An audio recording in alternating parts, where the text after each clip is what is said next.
मित्रों, पीसीएस 2025 की मुख्य परीक्षा संपन्न हो गई है। उसमें भूगोल के कुछ क्वेश्चन पूछे गए हैं और आइए उन्हीं भूगोल के क्वेश्चनों की चर्चा करते हैं। तो देखिए, पीसीएस 2025 में फर्स्ट पेपर में भूगोल का एक क्वेश्चन पूछा गया था कि मानसून की उत्पत्ति में अभिनव सिद्धांतों का आलोचनात्मक परीक्षण कीजिए तथा मानसून पर एल नीनो के प्रभाव की विवेचना कीजिए।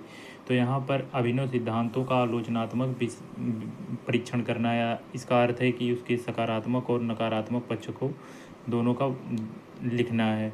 और फिर मानसून पर एल नीनो के प्रभाव की विवेचना कीजिए। तो ये दो पार्ट में क्वेश्चन को डिवाइड करके इसको हल करते हैं। तो देखिए, मानसून की उत्पत्ति के संबंध में दो सिद्धांत दिए गए हैं। एक है क्लासिकल सिद्धांत। क्लासिकल सिद्धांत में है हेली की तापीय संकल्पना और फ्लोन की गतिक संकल्पना है। लेकिन हमको ये क्लासिकल सिद्धांत के बारे में नहीं लिखना है, हमको नवीन सिद्धांत के बारे में लिखना है। नवीन संकल्पना क्या है मानसून की उत्पत्ति के संबंध में। तो देखिए, मानसून की उत्पत्ति में नवीन संकल्पना है पछुआ जेट स्ट्रीम की धारा। तो एक ये है पछुआ जेट स्ट्रीम की धारा है, दूसरा है तिब्बत का पठार जिसके कारण पूर्वी जेट स्ट्रीम उत्पन्न होता है, फिर तीसरा है एल नीनो और चौथा है इंडियन ओशियन डायपोल।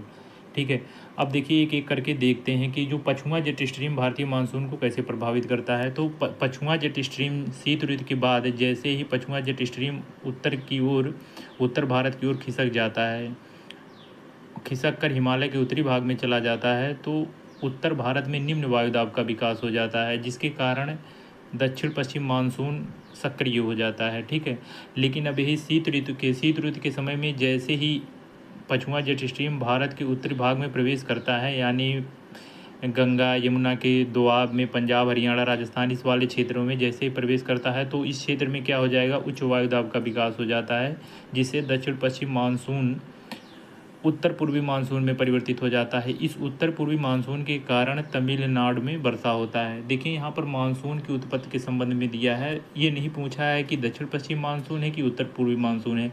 तो हमको इसका उत्तर पूर्वी मानसून कहीं ना कहीं पछुआ जेट सिस्टम उत्तर पूर्वी मानसून को प्रभावित करता है। ठीक है, अब देखिए आगे दूसरा सिद्धांत देखेंगे तिब्बत का पठार वाला।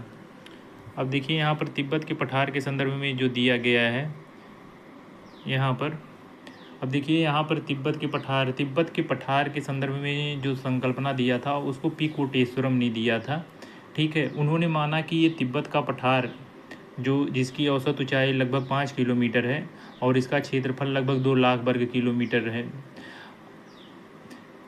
अब देखिए, ग्रीष्म ऋतु में इन्होंने पी कोटेश्वरम ने माना कि ग्रीष्म ऋतु में इसका तापमान 2 से 3 डिग्री तक बढ़ जाता है। 2 से 3 डिग्री तक बढ़ जाने के कारण यह गर्म हो जाता है और उन्होंने इसके लिए जो शब्द यूज किया था कि एक हीटर का काम करता है, तो गर्म होकर हवाएं ऊपर उठती हैं। तो तिब्बत के पठार के जस्ट ऊपर आएंगे तो यहाँ पर देखेंगे कि हमारा जो जेट स्ट्रीम हमारा ये पूर्वी जेट स्ट्रीम और पश्चिमी जेट स्ट्रीम में परिवर्तित हो जाता है।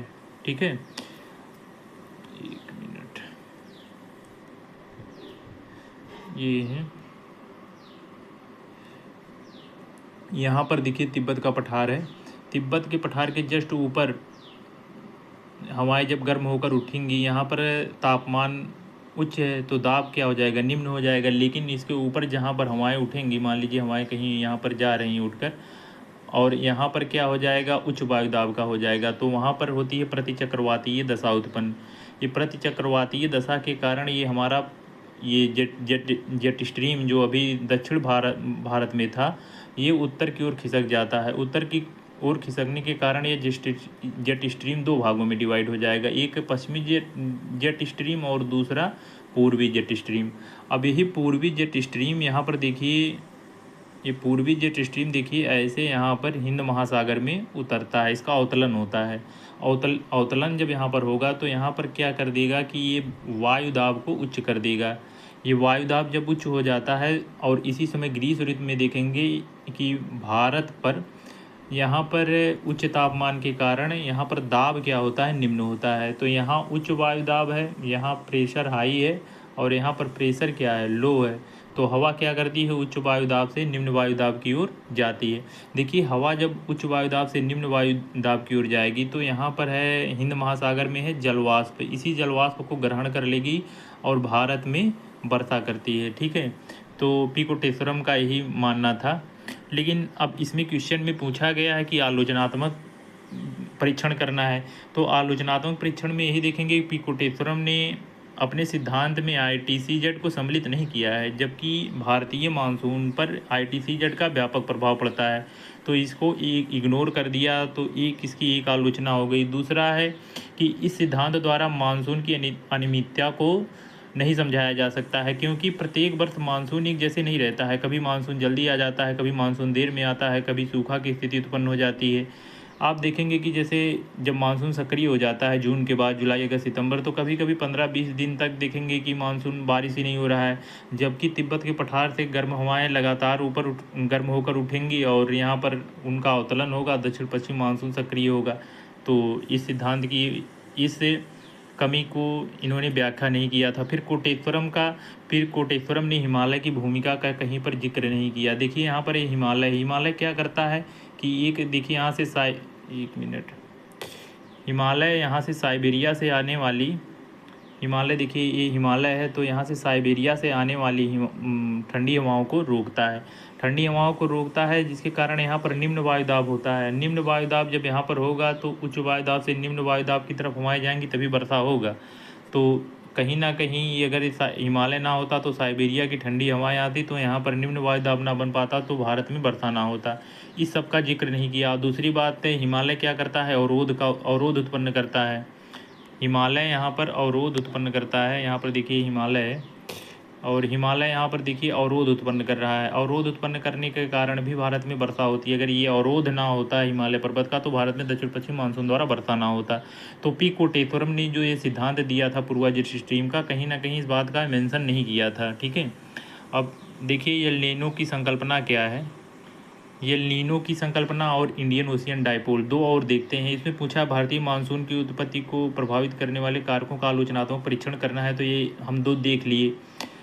एक पछुआ जेट स्ट्रीम है, एक तिब्बत का पठार, जिसके कारण पूर्वा जेट स्ट्रीम उत्पन्न हो रहा है। अब देखिए तीसरा देखते हैं यहाँ पर एल नीनो वाली संकल्पना। एल नीनो में क्या होता है कि एल नीनो वाली अवस्था में यहाँ पर ये देखिए हमारा हिंद महासागर वाला क्षेत्र है, यहाँ पर तापमान क्या हो जाता है, उच्च हो जाता है। उच्च तापमान होने के कारण यहाँ वायुदाब क्या हो जाता है, निम्न हो जाता है, जबकि यहाँ पर वायुदाब क्या होना चाहिए, उच्च हो जाना चाहिए। जब यहाँ पर निम्न वायुदाब होगा तो ये भारत के मैदानी भाग पर भी निम्न वायुदाब होता है, तो निम्न वायुदाब से निम्न वायुदाब की तरफ हवाएं गति नहीं कर पाएंगी, जिसके कारण दक्षिण पश्चिम मानसून सक्रिय नहीं होगा। ठीक है, इसलिए एल नीनो वाली अवस्था में भारत में मानसून की सक्रियता कम हो जाती है। ठीक है, अब देखिए एल नीनो को कैसे, यहाँ पर जैसे मैंने बताया है कि एक एल नीनो की दो अवस्था है। एक मिनट, देखिए एल नीनो की दो अवस्था है, एक सामान्य अवस्था है और एक एल नीनो वाली अवस्था है।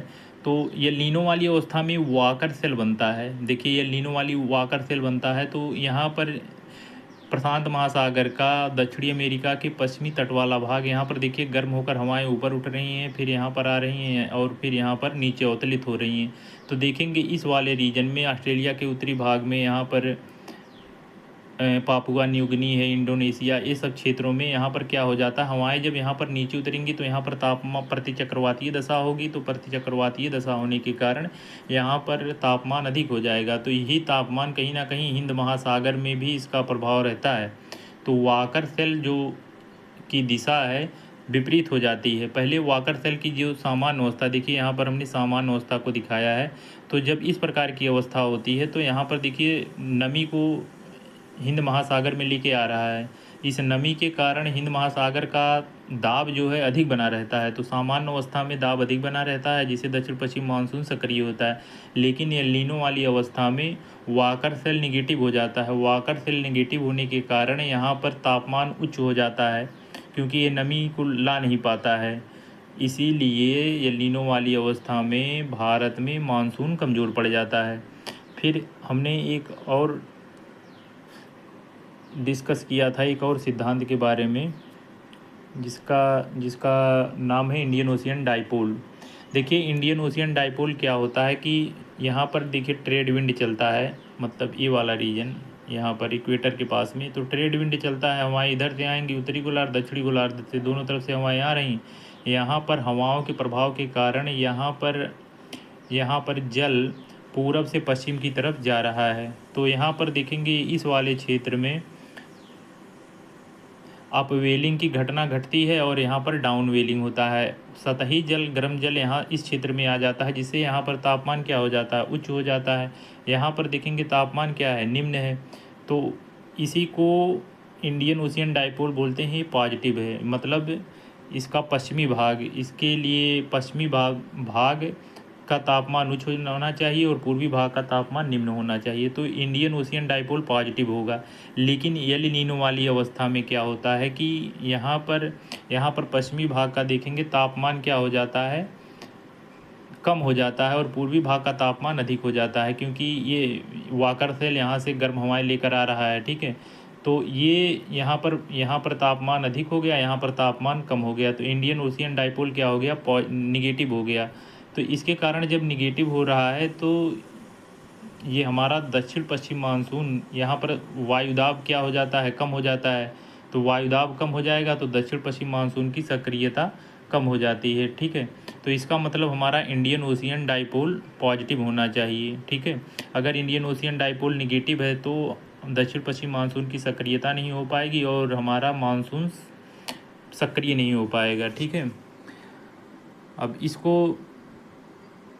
अब एक क्वेश्चन और इसी में पूछा था कि दक्षिण पश्चिम एल नीनो का प्रभाव, मानसून पर एल नीनो का क्या प्रभाव पड़ता है।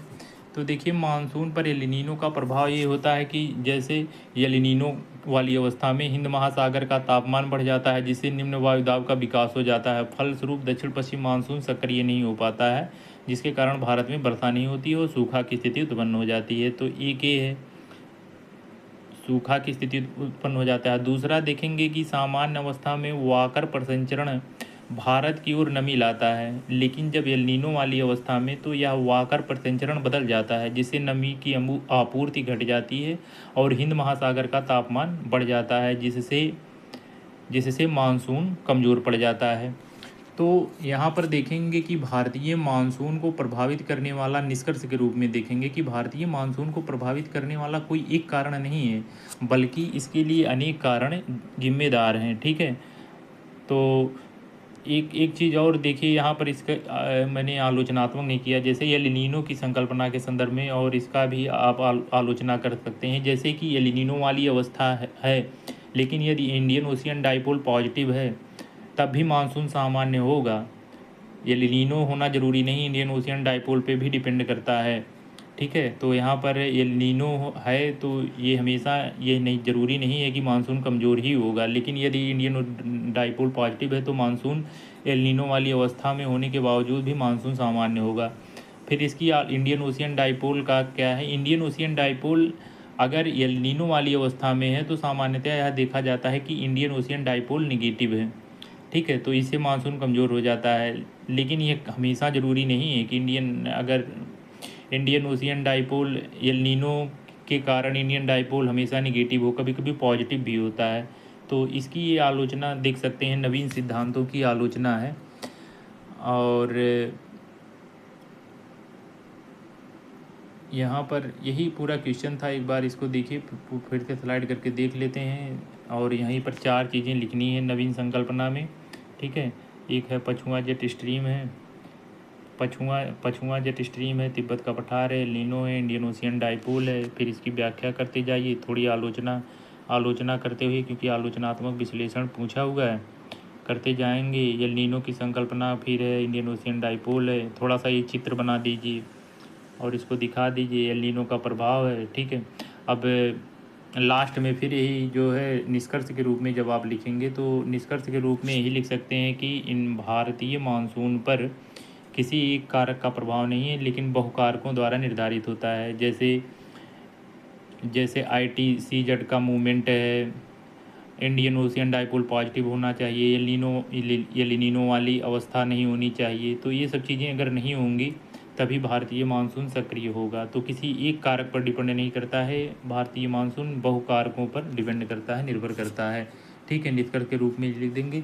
देखिए, वहाँ पर एग्ज़ाम में इतना ज़्यादा नहीं लिखा जा सकता है, लेकिन कुछ हद तक प्रयास किया जाए कि इसका 60-70% लिख देंगे तो भी आपको 5 से 4.5 5 5 5 5 या 6 नंबर तक मिल सकता है, जो कि बहुत अच्छा नंबर होता है। ठीक है, धन्यवाद।